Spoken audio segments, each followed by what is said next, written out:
Today is called DIY Artists, Marketing and Brand and Building a Foundation for Success. Now it's DIY artists, but I would apply many of these practices and what we're going to talk about here today to songwriters, to producers. So hopefully we've got everyone covered, and I'm going to try and delineate some of those differences as I move along. So welcome to the DIY Artist Marketing and Building a Foundation for Success Masterclass. My name's Jeff Nedza. I've been working in the entertainment business my entire career. I took care of and did all the marketing for Marvel Animation in Canada, which is great because aside from being a musician, I've always been a huge comic book geek, and I'm proud to admit that. And then around the time Universal acquired EMI Music, I transitioned into a role where I picked up my more notable roster. This is when I was assigned the Rolling Stones, The Who, Queen, Rob Zombie, who else? Seether, Slash. This is assigned guitar right there. Had the pleasure of doing domestic marketing campaigns for all of those artists and many more. I also handled domestic marketing activities for certain films like George Harrison's Living in a Material World. It was produced by Martin Scorsese, Eagles, History of the Eagles, and Nirvana, Montage of Heck. Working with this roster was incredible, but sometimes working with acts that big are not necessarily as challenging. And I really wanted to get involved in artist development. That's part of the reason I'm involved in the TSA. Now, you've likely heard Martin or other people in the TSA talk about the numbers floating around, about music being uploaded into the music platforms, the DSPs, as we call them, digital service providers, Spotify, Apple, YouTube Music, Amazon. The amount of music being uploaded into there daily is daunting. It's an estimated 100,000 songs uploaded a day to Spotify alone. Now, as an independent artist, music writer, songwriter, producer, that's likely crossed your mind, and it's probably daunting. How are you going to cut through? How are you going to stand out from the crowd?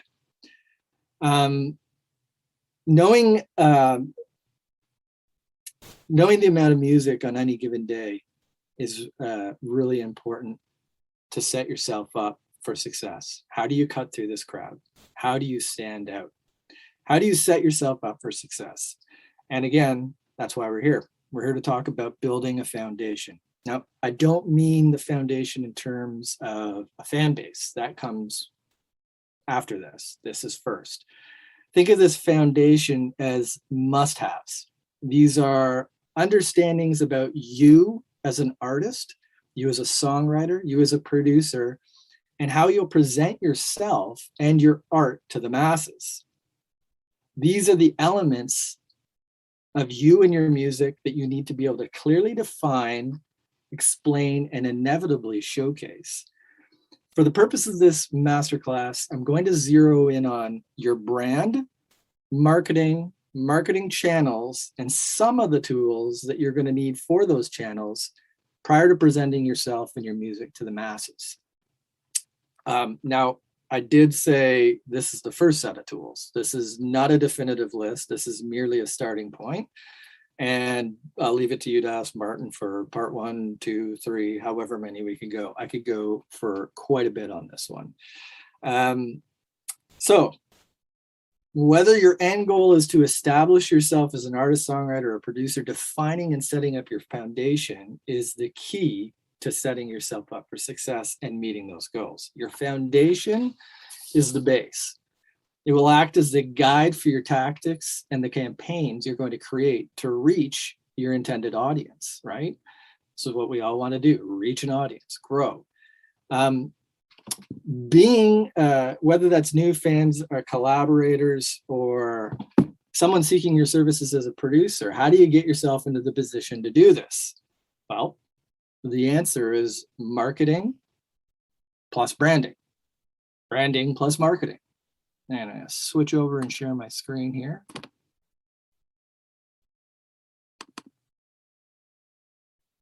We all see that? Good. Okay. So marketing and branding and marketing. The answer lies in your ability to effectively and successfully brand yourself and market yourself. Now, I appreciate that these two can be really similar. And as a new artist in a do-it-yourself scenario, navigating this is going to be overwhelming, or can be overwhelming. You are, after all, one person. But if you understand the difference between the two and how they work together, it's really pretty straightforward. Okay, so we have branding, activities that happen within branding here, and the other side, activities that happen within marketing. Understanding the difference between the two and how they work together is pretty straightforward. And you alone can set up this foundation. You can create both a solid brand and an effective marketing plan. And besides, nobody knows your art better than you do. So you are in the perfect position to create and understand both your branding and your marketing. Let's start by understanding the principal differences between branding and marketing, because I do think a lot of confusion lies here. Are they the same? Are they different? How do they coexist and support each other? Is branding and marketing, how do they coexist? Well, they need each other.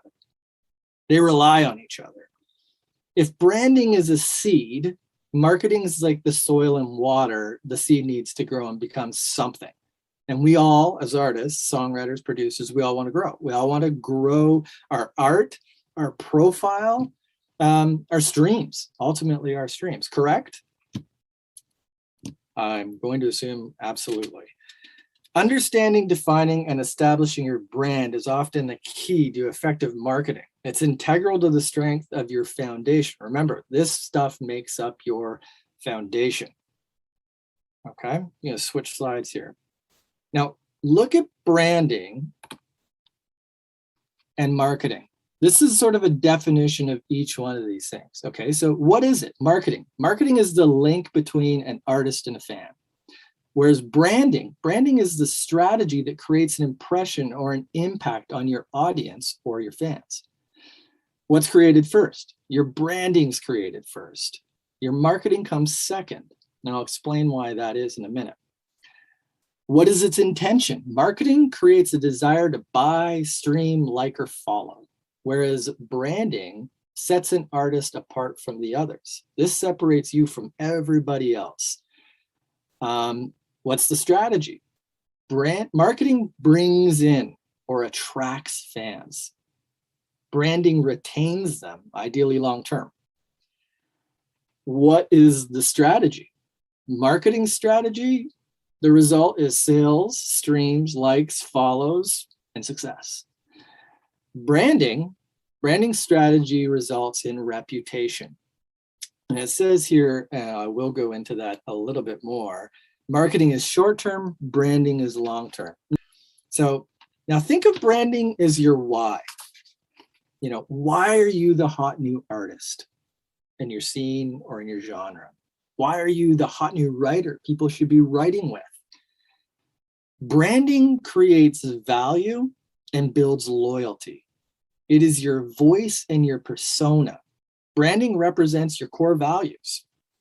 Okay, branding looks at the feel of you and how your materials will look. It becomes your style.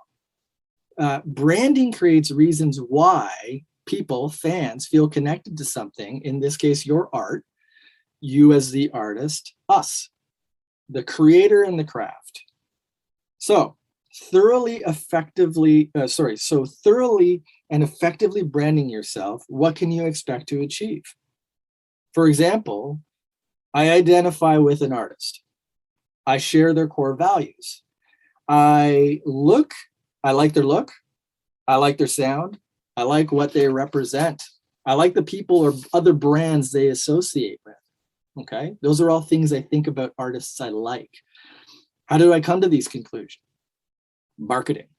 Marketing delivers these points of connectivity. Example, let's say we're all collectively scrolling through TikTok and we come across, or Instagram, and we come across an artist talking about their passion for surfing, okay? And there's a song playing in the background. We also kind of like the song. We've all probably done this. We all think, Surfing's cool. I like surfing. I like the song in the background too. We're drawn in. We're curious. What else do we have in common with this artist? Curiosity gets the better of us, and now we're on the artist profile. Click. Okay, we are now potentially one click away from either following the artist, a win for the artist, or following the artist's link to their music, another win. We have all done this before. Everyone who spends any amount of time on social media discovering music's likely done this. Marketing in this instance via what's called channel marketing, which I'm going to explain, and content marketing, which I'll also explain, has brought us one step closer to retaining a fan.